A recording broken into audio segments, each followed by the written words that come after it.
General కార్యాలయం ముందు ఉన్నాము. దీనిపైన complaint on vocational training programme allocation in Telangana schools, ఇదేదైతే ముఖ్యమంత్రి రేవంత్ రెడ్డి గారి దగ్గర ఉన్న పోర్ట్ఫోలియోలో జరిగినటువంటి ఒక అక్రమం పైన మరి కంప్లైంట్ ఇవ్వడం జరిగింది. ఆల్రెడీ ఉదయం మరి విజిలెన్స్ ఎన్ఫోర్స్మెంట్కి ఇవ్వడం జరిగింది.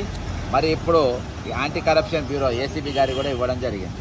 మరి ఇందులో ముఖ్యంగా కారణం ఏంటంటే, ఇది ముఖ్యమంత్రి రేవంత్ రెడ్డి గారు తన దగ్గర ఉన్నటువంటి శాఖ పైన అసలు ఆయన పోయిన సంవత్సరమే దీనిపైన పెద్ద ఆరోపణలు వచ్చినాయి. ఒక అధికారులు కూడా అందులోకెళ్ళి సస్పెండ్ అయ్యారు. కానీ మెయిన్ ఎవరైతే వెంకట్ల నరసమ్మ అనే ఆమె ఉందో జేడి, ఆమెను అక్కడికి వెళ్ళి ముట్టుకోలేదు. ఆమె అదే విధంగా కొనసాగుతుంది. మరి 2024 కాకుండా దాదాపు అప్పుడు 492 స్కూళ్ళు వాపస్ వెళ్ళిపోతే మరి దానిపైన వాళ్ళపైన యాక్షన్ తీసుకోవాలి. అదే సిబ్బంది కొనసాగుతూ మళ్ళీ ఇంకొక నోటిఫికేషన్ మళ్ళా మన నెల ఇంకో నోటిఫికేషన్ ఇచ్చేసి వాళ్ళు మార్చి 4వ తారీఖు అదే అధికారులు 2025 మార్చి 4వ తారీఖు షార్ట్ లిస్ట్ చేసి వీటీపీలను అంటే వొకేషనల్ ట్రైనింగ్ పార్ట్నర్స్ను ప్రజెంటేషన్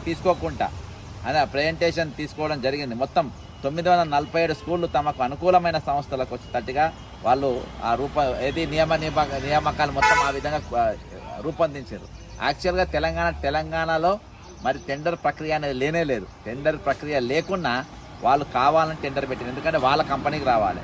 మరి ఇందులో పనిచేస్తున్నటువంటి నరేంద్ర అనే వ్యక్తి మరి వొకేషనల్ కోఆర్డినేటర్గా తను పనిచేసిండు. దేనికి స్కిల్ ట్రీలా పనిచేసింది. దీనికి ఇండస్లా మరియు వీళ్ళు పాల్గొనకుండా గతంలో తాను పనిచేసిన ఐసీఏ మరియు దాని సన్నిహితంగా ఉన్నటువంటి వాల్యూ ల్యాబ్ వీటీపీ లాభం వచ్చేటట్టుగా చేసింది. మరి వాల్యూ ల్యాబ్ యాడెడ్ కూడా ఎట్లా వచ్చినట్టు చేసిందనంటే, నీకు ఒక ఎగ్జాంపుల్ చెప్తా. అగ్రికల్చర్ ట్రేడ్ అని మొత్తం 159 ఉంటాయి. ఇందులో అయితే 59 ఇందులో వాల్యూ ల్యాబ్ ఒకటి వచ్చింది. వాల్యూ ల్యాబ్ ఒకటే టెండర్లో పాల్గొన్నది. మరి ఒకటే కంపెనీ టెండర్లో పాల్గొన్నప్పుడు తీసేయాలన్నా వద్దా, మళ్ళీ రీటెండర్ పిలవాలన్నా వద్దా? పిలవలేదు. ఎందుకంటే వీళ్ళకి రావాల్సిందే దానికోసం. అయితే ఇవన్నీ ఛత్తీస్గఢ్లో కానీ కానీ సమగ్ర శిక్ష నిధుల్లో 300 రూపాయల కోత. ఎందుకు కోత అయింది ఇది గత సంవత్సరం వచ్చిన దాంట్లో. ఎందుకంటే 497 స్కూళ్ళు వాపస్ వెళ్ళిపోయినాయి కాబట్టి 300 కోట్లు కోత కోసిండ్రు అని చెప్పేసి వచ్చింది గత సంవత్సరం వచ్చినటువంటి ఆర్టికల్.